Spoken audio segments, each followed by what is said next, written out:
Welcome to Talk Blaze. Today we uncover the greatest love story ever told, one of passion, fate, and tragedy. A tale whispered through the ages, performed on grand stages, and immortalized in history. This is the story of Romeo and Juliet. Have you ever felt a love so strong, so overwhelming that nothing else in the world mattered? For some, love is gentle. For others, it's a storm. But for two young lovers in fair Verona, it was destiny. To understand how their love became a legend, we must go back, way back to a time of feuding families, secret meetings, and a love that defied all odds. Verona, an ancient city of breathtaking beauty, where love and violence walked hand in hand. A place where grand castles stood tall, where market squares bustled with life, and where every street echoed with laughter, whispers, and the clashing of swords. But beneath the charm, beneath the music and the masquerades, was a hatred so deep it had poisoned generations. The Montagues, the Capulets, two families alike in status, divided by pride. No one truly remembered how the feud began, perhaps an insult long forgotten, a betrayal buried in time. But what mattered wasn't the cause. What mattered was the fire, the rage. The blood spilled in the name of honour. Fathers passed it to sons. Brothers swore it in secret. Servants fought in the streets, driven by a loyalty so blind they had forgotten peace was ever an option. For the Montagues, strength meant freedom, meant rebellion against those who looked down on them. For the Capulets, power was tradition, a legacy built on wealth and reputation. Neither would bend, neither would yield. And so they fought. The Prince of Verona had grown tired. Time and time again he warned them, "Disturb the peace again, and you will pay the price." But words did nothing. The hatred ran too deep.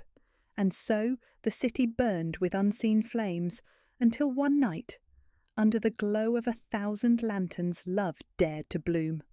A Montague, a Capulet, two young souls who never asked for war, two hearts that longed for something more than old grudges and empty battles.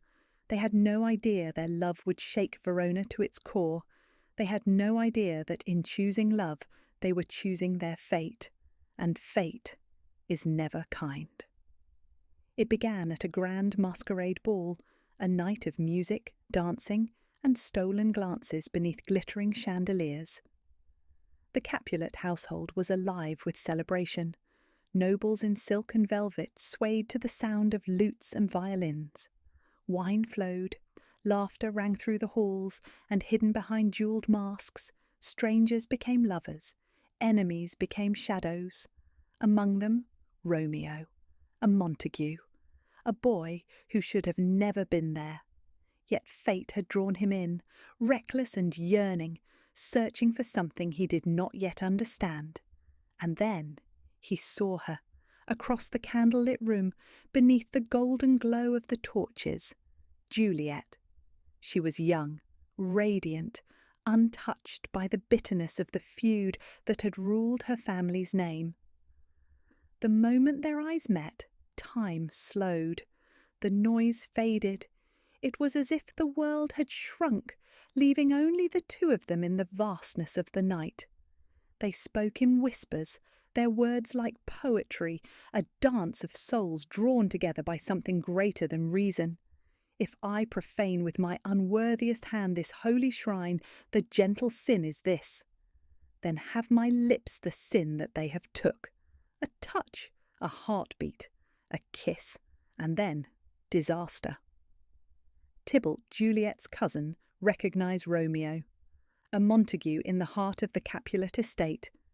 His blood boiled, his hand reached for his sword. But before steel could meet flesh, Juliet's nurse pulled Romeo away, whispering the truth in his ear. "That is Juliet, a Capulet." The name hit him like a dagger. Juliet, the girl who had just stolen his heart, was the daughter of his greatest enemy. But could love be silenced by a name? Could something so powerful be erased by history's hatred? Romeo did not leave that night in fear. He left with a mission. If the world would not allow their love, then the world would have to be defied. And so, under the cover of darkness, he returned. The Capulet Garden. A wall too high to climb, a love too strong to stop. Romeo risked everything to see her once more, and there, bathed in moonlight, standing on her balcony, was Juliet. She did not see him at first, only the stars above, but her heart spoke before her mind could stop it. "Oh, Romeo, Romeo, wherefore art thou, Romeo?" She did not know he was listening. She did not know he was there, watching her with the same longing that burned inside him. "Deny thy father, and refuse thy name. Or if thou wilt not, be but sworn my love, and I'll no longer be a Capulet." His name. Her name. Were they truly more powerful than the love they felt? Number they weren't. Romeo stepped forward. "Call me but love, and I'll be new baptized. Henceforth I never will be Romeo." A gasp, a moment of shock, then a smile. That night they made a promise, not of fleeting desire, not of childish infatuation, but of forever. It was dangerous, it was forbidden, but it was real. And so, in secret, with only the heavens as their witness, they vowed to be together, no matter the cost, no matter the consequences. But fate was listening, and fate was waiting.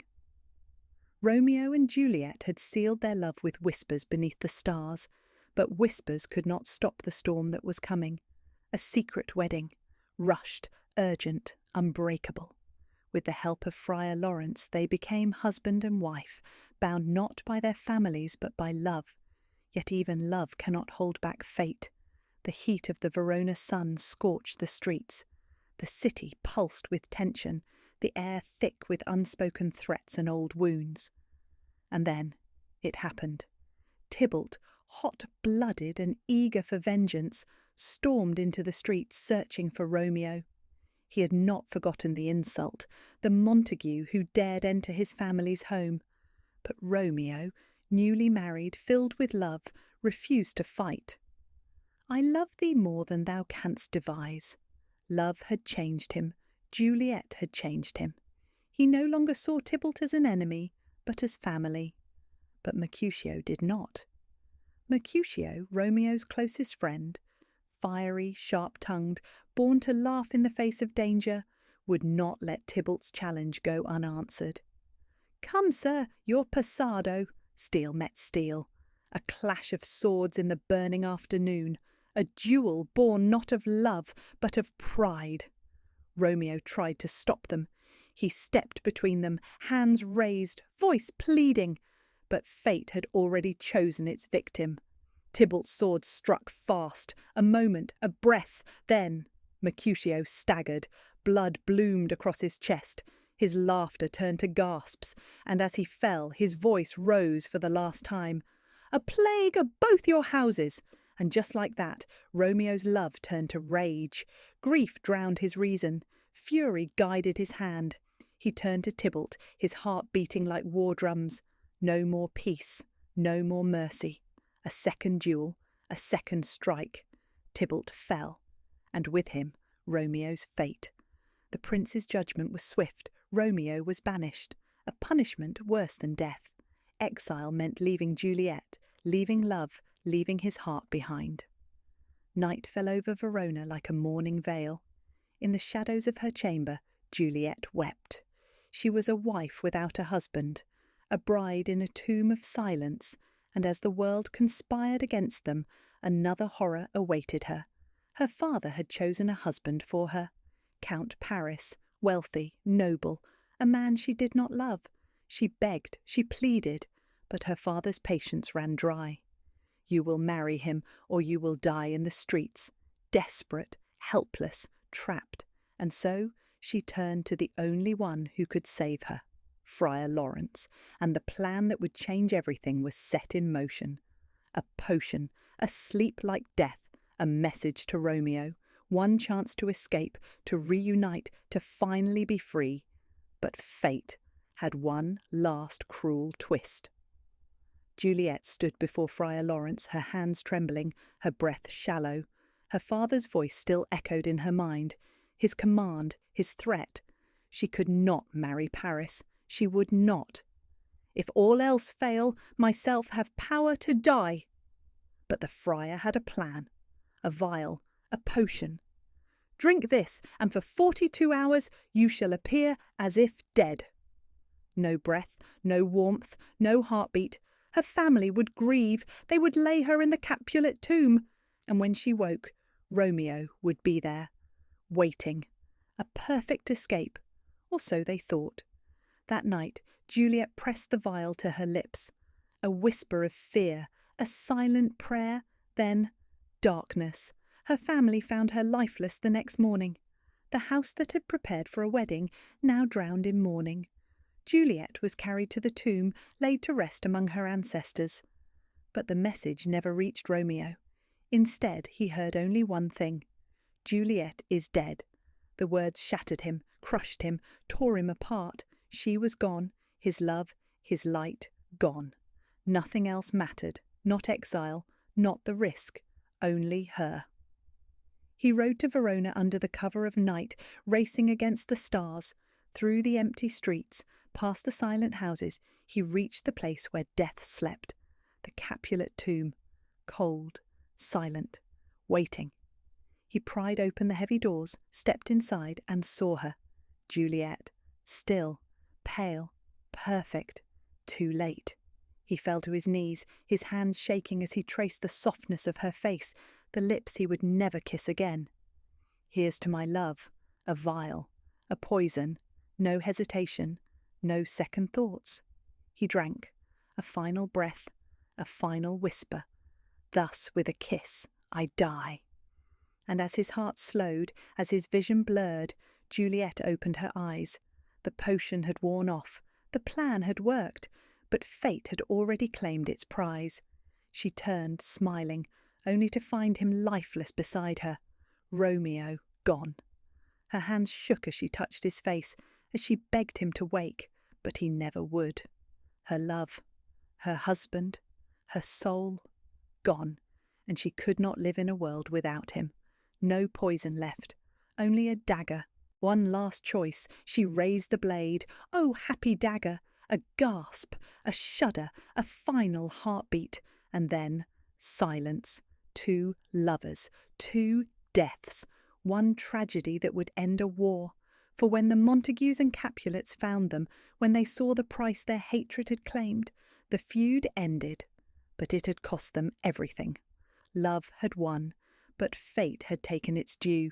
And so the world remembers them, not just as lovers, not just as a tragedy, but as proof that love, true, fearless, unstoppable love, will always be greater than hate. And that is why, even after centuries, we still whisper their names, Romeo and Juliet. This has been Talk Blaze, where stories ignite learning. Until next time, keep the fire burning.